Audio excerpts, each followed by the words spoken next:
Bienvenido, bienvenido amigos al tren económico. Que no se les vaya el tren, gente. ¿Cómo andan? ¿Bien? Misión nuevamente el martes. Yo sé que los tenía abandonados, pero bueno, tuve un par de problemitas técnicos. Y se va el tren económico. Y por eso vamos a hacer esta misión, se la vamos a dedicar a la tecnología. En economía la tecnología, yo les comenté, ¿por qué es tan importante? Porque es su papel en la generación de valor. O sea, cuando ustedes agarran y ven en las teorías económicas, los primeros comentarios sobre el papel de la tecnología, viene del lado del marxismo. El marxismo, teoría de Marx, habla del desarrollo de las fuerzas productivas.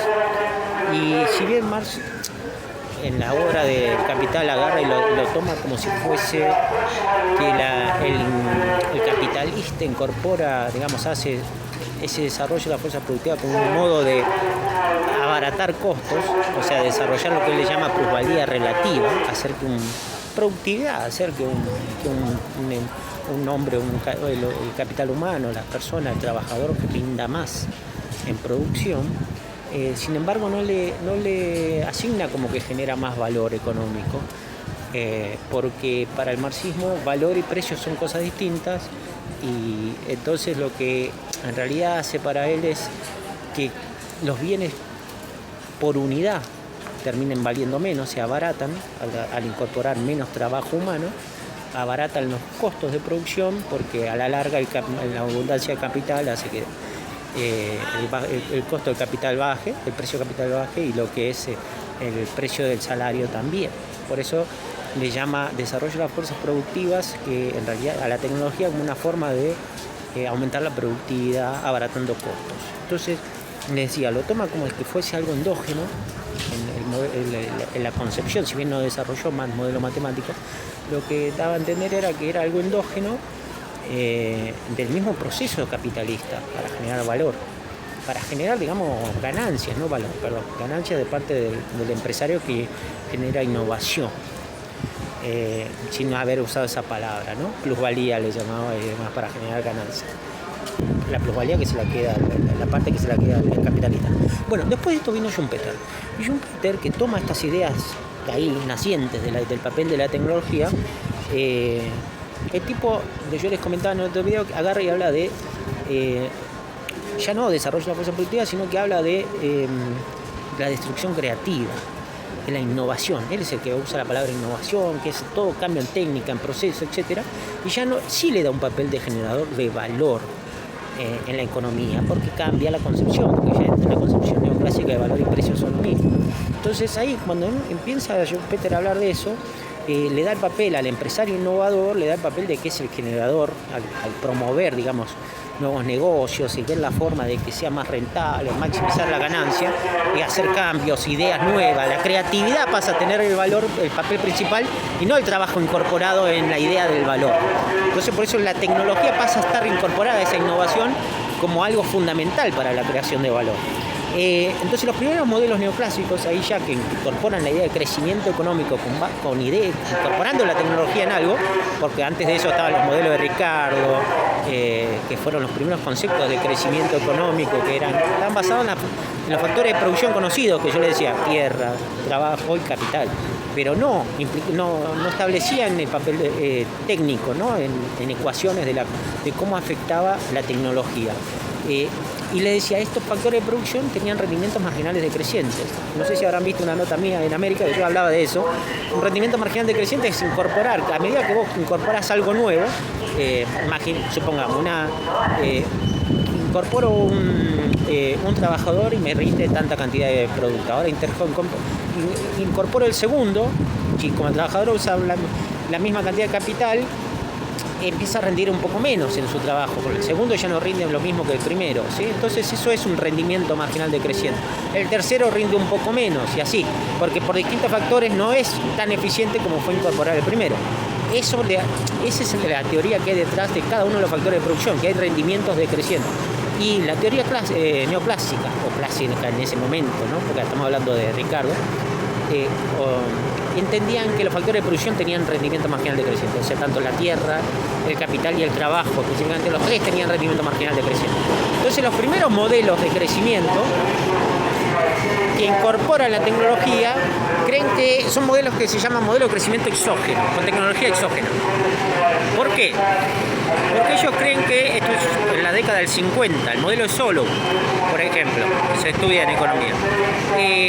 La idea es que las economías entonces crecen de acuerdo a sus factores de producción a medida que incorporan más capital, más trabajo, ¿sí? Como yo les decía, ahí se genera más valor, más riqueza. Pero como hay rendimientos marginales decrecientes, eso hace que en un momento se estabilice ese crecimiento. O sea, ya no crezca más, ¿sí? Porque el beneficio que genera una unidad más ya no es lo mismo y cada vez va tendiendo a cero.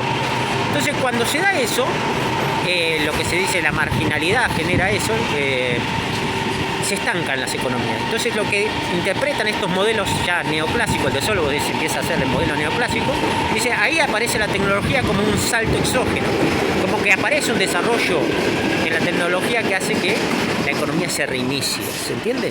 Esto, por ejemplo, a ver, para que tengan una idea, la revolución industrial, cuando surgió la máquina a vapor, ¿sí? El motor de combustión interna, qué sé yo, después al pasar las décadas el internet, así hay como saltos técnicos específicos que hacen que la economía vuelva a crecer, ¿no? Y se reinicie el rendimiento, la productividad de los distintos factores de producción gracias a ese salto técnico, la tecnología. Eso es los modelos de crecimiento como el de Solow en la década del 50, como les digo, que incorporan la tecnología como algo exógeno.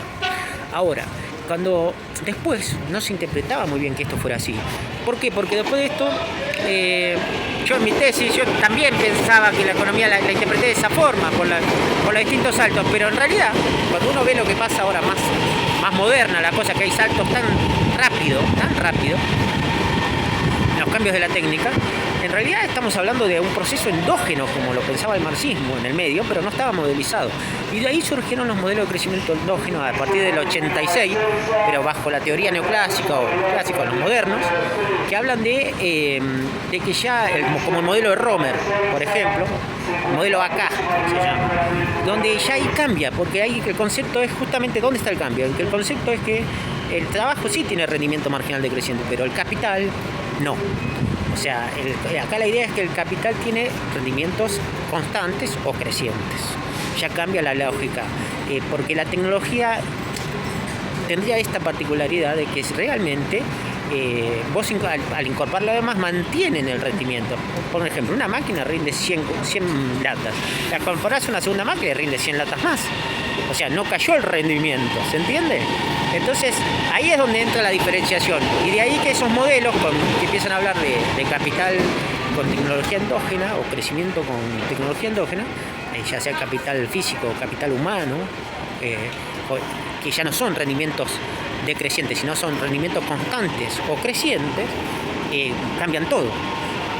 Por eso los modelos que ya se hablan de un crecimiento exponencial en los países que están innovando, ¿sí? Y ahí nos lleva al mundo actual.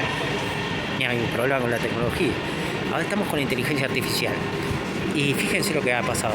Ahora incorporar los bots, los chatbots, como ChatGPT o cualquiera de estas innovaciones que hacen el trabajo humano mucho más productivo. Se reemplazan cientos de personas que antes llevaban para llevar un proceso legal, por ejemplo, revisiones, etcétera. Los hace una máquina en 20 segundos y se lo dan a un humano nomás específico para que lo revise.